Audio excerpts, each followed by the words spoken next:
Hi friends, അപ്പോൾ നമ്മൾ സംസാരിക്കാൻ പോകുന്നത് റിവ്യൂ ചെയ്യുന്ന ഒരു ചാനൽ, മലയാളത്തിൽ റിവ്യൂ ചെയ്യുന്ന ചാനൽ, മൂവി അപ്ഡേറ്റ്സ് കൊടുക്കുന്ന ഒരു ചാനലിനെ കുറിച്ചാണ്. അതായത് എൻ്റർടൈൻമെൻറ്റ് കിഴി എന്നാണ് ചാനലിൻ്റെ പേര്. ഈ ചാനലിൽ 2 അവതാരകന്മാരുണ്ട്. ആ അവതാരകന്മാരെ നല്ല രീതിയിൽ ആൾക്കാർക്ക് ഇഷ്ടമാണ്. കാരണം അവർ അവതരിപ്പിക്കുന്ന ആ സിനിമ നിരൂപണമാണെങ്കിലും അവർ അപ്ഡേറ്റ്സ് കൊടുക്കുന്നതാണെങ്കിലും ഒരു നല്ല രസമുണ്ട് അത് കണ്ടിരിക്കാൻ. കാരണം അവർ കിഴി രൂപത്തിൽ, അത് ഞാൻ പറയുന്നില്ല, അറിയാന്നുള്ളവർക്ക് മനസ്സിലാവും എങ്ങനെയാണ് അവർ സിനിമ റിവ്യൂ അപ്ഡേറ്റ്സ് കൊടുക്കുന്നത്. അപ്പം അത് നമുക്ക് ആർക്കും പറഞ്ഞു തരേണ്ട ആവശ്യമില്ല. അതൊരു നല്ലൊരു എസ്റ്റാബ്ലിഷ്ഡ് ആയിട്ടുള്ള യൂട്യൂബ് ചാനലാണ്. ഇനി നമുക്ക് അവരുടെ കുറച്ച് നമുക്ക് വിമർശിക്കാൻ തോന്നുന്ന കുറച്ച് കാര്യങ്ങളെക്കുറിച്ച് സംസാരിക്കാം. എനിക്ക് കുറച്ച് കാര്യങ്ങൾ പറയാനുണ്ട്. കാരണം ഇവർ ഈ ഗുഡ് ബാഡ് അഗ്ലി എന്ന് പറഞ്ഞ സിനിമ നിങ്ങൾ കണ്ടു കാണും. ആ സിനിമയ്ക്ക് ഇവർ കട്ട നെഗറ്റീവാണ് ഇവർ കൊടുത്തത്. പക്ഷേ അജിത്തിൻ്റെ ഏറ്റവും വലിയ ഹിറ്റ് സിനിമ ഏതാണെന്ന് ചോദിച്ചാൽ ഇപ്പോഴും ഗുഡ് ബാഡ് അഗ്ലി എന്ന് തന്നെ നമുക്ക് ഉറപ്പിച്ച് പറയാൻ സാധിക്കും. 200 കോടി ക്ലബ്ബിൽ കഴിഞ്ഞ് സിനിമ ഓടിയ സിനിമയാണ്. അതിന് ഇവർ നെഗറ്റീവാണ് കൊടുത്തത്. ഞാൻ എല്ലാ സിനിമയ്ക്കും നെഗറ്റീവ് കൊടുക്കണം, അല്ലെങ്കിൽ ഒരേ സിനിമയ്ക്ക് എല്ലാവരും പോസിറ്റീവ് റിവ്യൂ കൊടുക്കണമെന്ന് ഞാൻ പറയുന്നില്ല. സിനിമ എന്ന് പറയുന്നത് ഓരോരുത്തരുടെ കാഴ്ചപ്പാടാണ് എന്ന് ഞാൻ ഉറപ്പിച്ച് പറയാം. പക്ഷേ ഇവർ 2 തോണിയിൽ കാല് വെച്ച് നിൽക്കുന്ന ഒരു സ്വഭാവമുള്ളവരാണെന്ന് ഞാൻ ഉറപ്പിച്ച് പറയും. കാരണം എന്താണെന്ന് വെച്ചാൽ ഇവർ ചാനലിൽ വന്നിരുന്നവർ പറഞ്ഞിട്ടുണ്ട് ഇവർ മോഹൻലാൽ ഫാൻസാണെന്ന്. പക്ഷേ ഇവർ മോഹൻലാലിൻ്റെ സിനിമകൾക്ക് എല്ലാം നെഗറ്റീവ് റിവ്യൂസാണ് കൊടുക്കുന്നത്. പക്ഷേ സിനിമകൾ അത്രയും മോശമായിരുന്നു, അത് നമുക്ക് ഉറപ്പിച്ച് പറയാം. പക്ഷേ ഇവർ എമ്പുരാന് പോസിറ്റീവ് കൊടുത്തു. എന്തുകൊണ്ട്?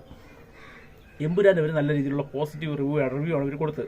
എന്നിട്ട് ഇടയ്ക്ക് വന്നിരുന്നത് ഇവർ മോഹൻലാൽ ഫാൻസ് ഒരു തെറ്റിയപ്പോൾ ഇവർ വന്നിരുന്നത് പറയുകയാണ് ഇങ്ങനെയൊന്നുമല്ല നമ്മൾ റിവ്യൂ പറയേണ്ടത്, കുറേ നമ്മൾ മാറ്റി വെച്ചിട്ടാണ് പറഞ്ഞത്, ഒളിപ്പിച്ച് വെച്ചിട്ടാണ് പറഞ്ഞത്. അങ്ങനെയാണോ ഒരു റിവ്യൂ ഇടേണ്ടത്? അങ്ങനെയാണോ ഒരു റിവ്യൂ ഇടേണ്ടത്? നിങ്ങളെ ചാനൽ വിശ്വസിച്ച് എത്ര പേര് ഈ സിനിമ കാണാൻ പോകുന്നുണ്ട്?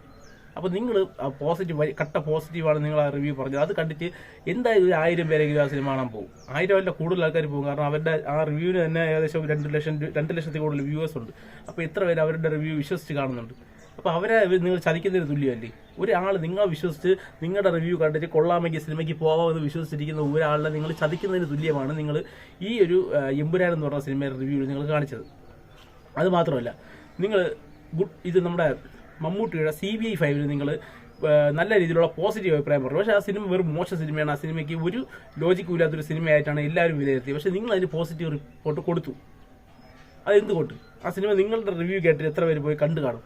ആ സിനിമ ഒരുവിധം 30-35 കോടി രൂപ കളക്ട് ചെയ്ത സിനിമയാണ്. നിങ്ങളും പറയുന്നു ആ സിനിമയ്ക്ക് നെഗറ്റീവ് ആണെന്ന് വന്ന് എന്നിട്ട് പോയി 35 കോടി രൂപ കളക്ട് ചെയ്തു. പക്ഷേ നിങ്ങൾ അതിന് കൊടുത്തത് പോസിറ്റീവ് റിവ്യൂ. എല്ലാം പോട്ടെ, എമ്പുരാൻ എന്ന് പറഞ്ഞ സിനിമയ്ക്ക് നിങ്ങൾ എന്താണ് ഇങ്ങനെ ഒരു റിവ്യൂർ എന്ന നിലയിൽ നിങ്ങൾ ഒരു വൻ പരാജയമാണെന്ന് പറയാൻ കാരണം എന്ന് വെച്ച് കഴിഞ്ഞാൽ നിങ്ങളുടെ അഭിപ്രായം പോലും നിങ്ങൾക്ക് രേഖപ്പെടുത്താൻ സാധിക്കുന്നില്ല. പിന്നെ ഗുഡ് ബാഡ് അഗ്ലി നിങ്ങൾ പറയുകയാണ് നമ്മൾ സിനിമ മുഴുവൻ കണ്ടിട്ടില്ല, പകുതി ഇപ്പോൾ നമ്മൾ ഇറങ്ങി വന്നു, അത്രയ്ക്ക് അസഹനീയമാണെന്നാണ് നിങ്ങൾ പറഞ്ഞത്. ഒരു സിനിമ നിങ്ങൾക്ക് മുഴുവനായിട്ട് കണ്ടിരിക്കാൻ പറ്റുന്നില്ലെങ്കിൽ ആ സിനിമയുടെ റിവ്യൂ നിങ്ങൾ ഇടരുത്. അല്ല, ഒരു സിനിമ മുഴുവനായിട്ട് കാണാതെ ഒരു സാധനം നമ്മൾ മുഴുവനായിട്ട് കഴിക്കണമെന്ന് ഞാൻ പറയുന്നില്ല. കുറച്ച് കഴിക്കുമ്പോഴത്തേക്ക് ചിലപ്പോൾ മടുത്ത നമ്മൾ ഇട്ടിട്ട് പോകും, അത് വേറെ കാര്യം. പക്ഷേ നമുക്ക് ഒരു സിനിമയെന്ന് പറഞ്ഞാൽ അങ്ങനെയല്ല. സിനിമ നമ്മൾ മുഴുവനായിട്ട് കണ്ടിട്ട് വേണം ആ സിനിമയ്ക്ക് റിവ്യൂ ഇടാൻ. അല്ലെങ്കിൽ നമ്മൾ പോകാൻ പാടില്ല. ഇപ്പോൾ നമ്മൾ ആറാട്ടൻ്റെ കണ്ടതുപോലെ ഇൻ്റർവ്യൂവിൽ കഴിയുമ്പോൾ സിനിമ റിവ്യൂ കൊടുക്കുന്നത് പോലെ അത് നിങ്ങളും പിന്നെ തമ്മിൽ എന്താണ് വ്യത്യാസം? നിങ്ങളെന്ന് പറഞ്ഞാൽ ഒരു റിവ്യൂ ഇടുന്ന ഒരാളാണ്. നിങ്ങൾക്ക് ഒരു സിനിമ എന്ത് സിനിമയാണെങ്കിൽ അത് സഹിച്ചിരുന്ന് തിയേറ്ററിൽ നിന്ന് കാണാനുള്ള ഒരു ബോധം നിങ്ങൾക്ക് വേണം. അല്ലെങ്കിൽ നിങ്ങൾക്കത് നിങ്ങളൊരു റിവ്യൂവർ ആണെങ്കിൽ, അല്ലെങ്കിൽ നിങ്ങളൊരു റിവ്യൂവർ ആണ്, അപ്പോൾ നിങ്ങൾക്ക് ആ സിനിമ നിങ്ങൾക്ക് മുഴുവനായിട്ട് എന്തുകൊണ്ട് കാണുന്നത്? അത്രയ്ക്ക് മോശമാണോ ഗുഡ് ബാഡ് അഗ്ലി എന്ന് പറഞ്ഞ സിനിമ? എനിക്കത് തോന്നിയില്ല. നല്ലൊരു സിനിമയായിട്ടാണ് എനിക്ക് തോന്നിയത്. അജിത്തിൻ്റെ കുറേ കാലത്തിന് ശേഷം ഇറങ്ങിയ സിനിമകളിൽ നല്ലൊരു സിനിമയായിട്ടാണ് എനിക്ക് ഗുഡ് ബാഡ് അഗ്ലി തോന്നിയത്. അപ്പം അതുപോലെ തന്നെ നിങ്ങൾ പല രീതിയിൽ നിങ്ങളുടെ റിവ്യൂസ് ബയസ്ഡ് ആകുന്നു എന്നുള്ള കാര്യത്തിൽ 100% ഉറപ്പാണ്. നിങ്ങൾക്ക് നിങ്ങളുടെ റിവ്യൂ നിങ്ങൾക്ക് മൊത്തത്തിൽ പറയാൻ പറ്റുന്നില്ല. നിങ്ങളിപ്പോൾ തുടരും എന്ന് പറഞ്ഞ സിനിമ ഇപ്പോൾ ആവറേജ് ആയിരുന്നെങ്കിൽ പോലും നിങ്ങൾ കിടിലൻ റെസ്പോൺസ് ആയിരിക്കും ആ സിനിമയ്ക്ക് കൊടുക്കുന്നത്. കാരണം നിങ്ങൾക്ക് മോഹൻലാൽ ഫാൻസിൻ്റെ ഇടയിൽ നിങ്ങൾക്ക് തെളിയിക്കണം നിങ്ങളൊരു മോഹൻലാൽ ഫാൻ അല്ല, നിങ്ങൾ മോഹൻലാൽ ഫാൻ ആണെന്നുള്ള കാര്യം. അതുകൊണ്ട് തന്നെ നിങ്ങൾ അതിന് ആവറേജ് കിട്ടിയപ്പോൾ നിങ്ങൾ അതിന് പോസിറ്റീവ് കൊടുക്കുള്ളൂ എന്നുള്ള കാര്യവും നമുക്കറിയായിരുന്നു. പക്ഷേ സിനിമ നല്ല അടിപൊളി സിനിമയാണ്, അതുകൊണ്ട് എല്ലാവരും പോസിറ്റീവ് കൊടുത്തു. പിന്നെ അങ്ങനത്തെ കുറച്ച് പോരായ്മകൾ അവർക്കുണ്ട്. പിന്നെ വേറൊരു കാര്യം എന്ന് വെച്ചാൽ ഇവർ നല്ലൊരു വശം എന്ന് പറയുന്നത് ഇവർ ഒരു സിനിമയുടെ റിവ്യൂ വെളിയിൽ നിന്നുള്ള റിവ്യൂ നോക്കിയിട്ടല്ല ഇവർ റിവ്യൂ ഇടുന്നത്.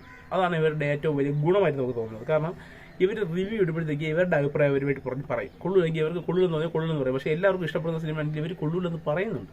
ആ ഒരു കാര്യം ഇവരുടെ പോസിറ്റീവ് ആണെങ്കിൽ സിനിമ കാണാതെ റിവ്യൂ ഇടുന്നതും സിനിമയിൽ നിന്ന് ഇവർക്ക് എന്താണോ കിട്ടിയത് അത് പൂർണ്ണമായിട്ട് ഓഡിയൻസിന് പറഞ്ഞു കൊടുക്കാതിരിക്കുന്നത് ഒരു റിവ്യൂവർ എന്ന നിലയിൽ ഇവരുടെ പരാജയമായിട്ടാണ് എനിക്ക് തോന്നുന്നത്. അപ്പോൾ കുറേ ഗുണങ്ങളുണ്ടെങ്കിലും കുറച്ച് നെഗറ്റീവുകളുണ്ട്. അത് എല്ലാവർക്കും ഉള്ള കാര്യമാണ്. എന്നാലും അതിനെ ചൂണ്ടിക്കാണിച്ച് പറഞ്ഞതേ ഉള്ളൂ. അപ്പോൾ നിങ്ങളുടെ അഭിപ്രായം നിങ്ങൾക്ക് കമന്റ് ബോക്സിൽ ഇടാം. നന്ദി, നമസ്കാരം.